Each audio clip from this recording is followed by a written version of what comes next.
What's up, guys, and welcome back to the channel. I know I've taken a little bit of time off post Vlogmas and I'm back for good. Don't you worry. I was just taking a little break there during the busy times, but I am back today. We're gonna start the year off right. Happy New Year, by the way. We're gonna start with doing a dietitian talk today on 2017's upcoming hot food trends. Before we get into that, I want to remind you, if you're not already, maybe you're new to the channel, hit that subscribe button, hit the little notifications if you want to be on the lookout for all my upcoming videos in 2017. And I am going to do a separate video talking more about my goals for 2017 and plans for this channel, so be on the lookout for that as well. So I wanted to do this video because I did this last year. I personally had a lot of fun with it, and I think you guys seem to really enjoy it as well. So I've been kind of researching, and it's really interesting right now because last year it was very consistent what the food trends were gonna be for 2016. You could kind of go to any site, any blogger, and they were all kind of saying the same stuff. For whatever reason, this year seems to be totally different. I see some common trends, but there are so many different food trends up and coming for this new year. So for me, I kind of narrowed it down to the ones that I wanted to talk about, but I think this is partly due to 2017, the world we're living in right now. As consumers, people that buy food, we are becoming more educated about our food choices. We're becoming more aware of just the culinary market in general, how our food's being prepared, what's in it, and how it impacts the world that we live in. And I think people are starting to care a bit more. So you're seeing a bit more people that are just there, we're more educated about what's out there. So I think that's why you're seeing more and more food trends to kind of fit this big market that there is right now. So one of the things that I just kind of touched upon, but one of the food trends that's been out for a while now, but seems to be coming back for 2017 is just sustainability. And it's been around for a few years, but I think it's becoming more and more popular, especially with millennials, just because I feel like that's the generation that is really starting to care about the earth, the world we live in, and kind of how that's going to impact future generations. So with sustainability, it's really just more so about, you know, the food that we eat. It utilizes water, a good amount of water, utilizes a good amount of energy, and how do we as consumers be more mindful of that and maybe prepare our food in a different way or choose foods differently that we're not wasting energy and water and resources. Maybe this is a concept you haven't thought about at all yet. As I'm mentioning this, kind of think about that and think about some of the food choices you make or maybe don't make based on sustainability.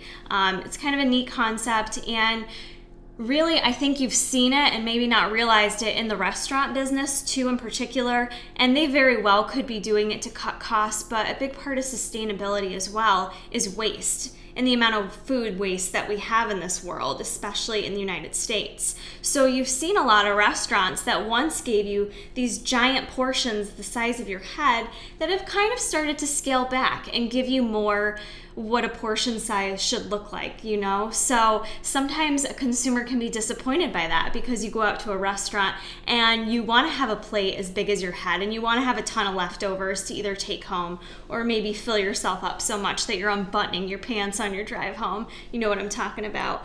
But even restaurants are kind of trying to be more mindful and not have the same amount of waste and utilize the resources better. So you're going to see restaurants kind of scaling back on portions, maybe not bringing out your bread basket unless you ask for it, and things of that nature. So just kind of something to be mindful of and research a bit more if you're more interested on making your food choices based on how it kind of impacts the world we live in. Now, the second food trend, also kind of stemming along with that, I think in 2016, vegan and plant-based diets are huge and have been huge, and I think you'll see that is partly shaping what we're seeing in 2017 as well. It's just more of a plant-based focus. And this year I would say not necessarily going out 100% vegan, although that's been a very large trend.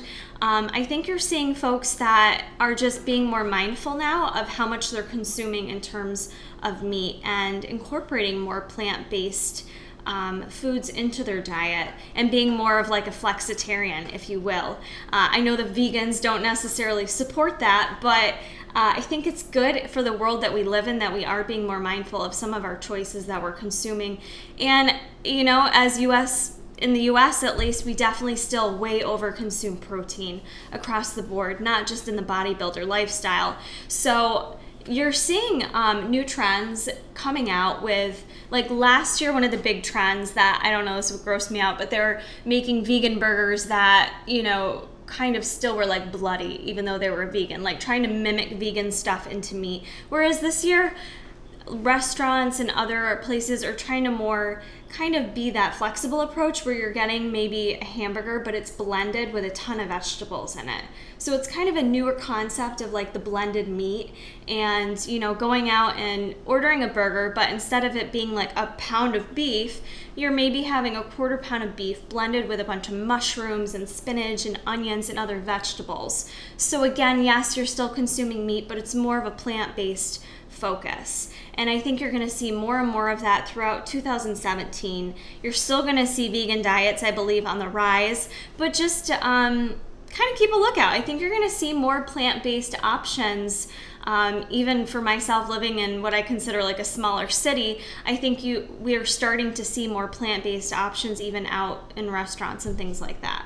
Another hot food trend for 2017, and this was evident to me in the past and a couple of videos that I did for Vlogmas talking about digestive health, but digestive health is just all the rage for 2017, and you guys, even just in my community, made that loud and clear by the emphasis on wanting more information about GI health and what this means and what to do. So this is huge for 2017. And while I didn't attend the annual Academy of Nutrition and Dietetics, they do an annual expo. I should have went. It was in Boston, but they do this entire like food expo. And even though I didn't go, you can like look up information for what was trending and different topics and things like that.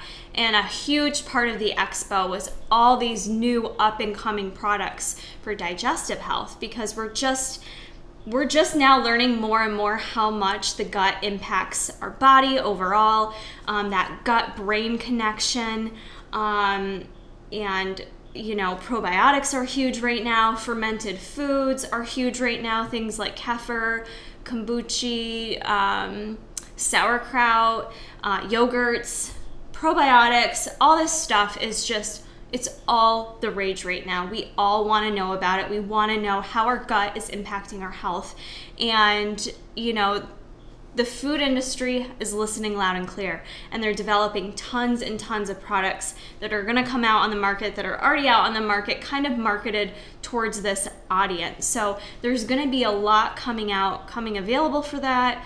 The other thing I'll mention too that I think was somewhat popular, I only recently learned about it in the past couple of years. It wasn't really talked about when I was in college, but you know, for treatment with gut health in terms of like irritable bowel syndrome and irritable bowel disease is the FODMAP diet. I believe I've mentioned this before. So the FODMAP diet is fermentable oligosaccharides, disaccharides, monosaccharides, and polyols. And those are kind of like, the FODMAP diet excludes a lot and includes, you know, it excludes a lot of like poorly absorbed like complex and simple carbohydrates or simple sugars. It really does cut the diet down a whole lot, but it can be very, very beneficial for some people with these symptoms. So I could totally talk about that in a separate video, but I think you will see that they're actually developing like FODMAP specific foods that are going to be targeted towards that. The only thing I caution with that is I think in the same way that gluten-free became a huge trend, a huge fad, it really shouldn't be a trend or a fad. There's a true medical need there. There's a true large group of folks that need that type of diet. The same is true with like a FODMAP diet. Like there are individuals out there that need it for specific medical reasons for their own health. But you know, anytime someone sees someone try a diet and lose weight from it, it can kind of tend to go towards a fad. And the FODMAP is going to exclude a lot of food. I think very easily you would lose some weight from it. So I don't know, just one of my predictions I'm throwing out there, that I could see that becoming more trendy, not necessarily just being used for what it's indicated for. Nonetheless, gut health is huge. Part of why it's something that I am going to incorporate a lot more information into my videos and my YouTube, because you know my focus is helping you guys be more mindful about your health. So with that, keep an eye out on all those products that are going to be coming out in the market if you don't see them already. Another big trend, and this is actually, I think, on Instagram been trending a while, but I think you're going to see it being even more so popular in 2017, and I think it's a really great trend, and that is the food trend of the power bowls. And if you don't know what I'm talking about, hashtag power bowl, throw it in Instagram, you're gonna see all these beautiful, amazing pictures come up. And I love the idea of a power bowl. It's essentially, you know, tossing all together in one big bowl, a whole balanced meal, and eating it in one bowl. So this might not appeal to your little kiddos if you guys have kids at home, because they don't like their foods to touch. Me, I like it all mixed in anyway, so I'm a huge fan of the power bowl. And it's got so much variation. So it's gonna be your whole balanced meal in one bowl. So you're gonna throw in there whatever kind of protein source you want, lean protein, throw in some grains, maybe throw in some chicken, some quinoa, throw in whatever veggies you want, maybe some roasted Brussels sprouts and cauliflower. You're gonna wanna throw on some heart-healthy fat, maybe some avocado, maybe a sprinkling of hemp seeds on top. Maybe even throw in some fruit in there. You can throw in whatever you want, and it's essentially being called a power bowl. And that is just making your balanced meal in a bowl. And within that bowl, I don't just mean like throwing a hamburger and like French fries in there and mixing it up. It's making health conscious choices to put really nutritious foods in that bowl that are really going to fuel you, things that are very micronutrient dense, and have a lot of great health properties behind it. So I think it's a really fun concept. It's a way to make healthy eating more fun, in my opinion, but maybe I'm a dork when it comes to that stuff. But it looks fun to photograph and throw on Instagram. If you're a vlogger or a blogger, it's great for that. But you can just have a lot of fun with it, with different flavors and different ways to tweak it. I think it's also a very simple concept. So for people who are entering the new year and they're kind of not sure how to eat healthy foods and make it filling, a power bowl is a real simple way to do it. You know, if you have things already ready to go, you throw it in a bowl, breakfast, lunch, and dinner.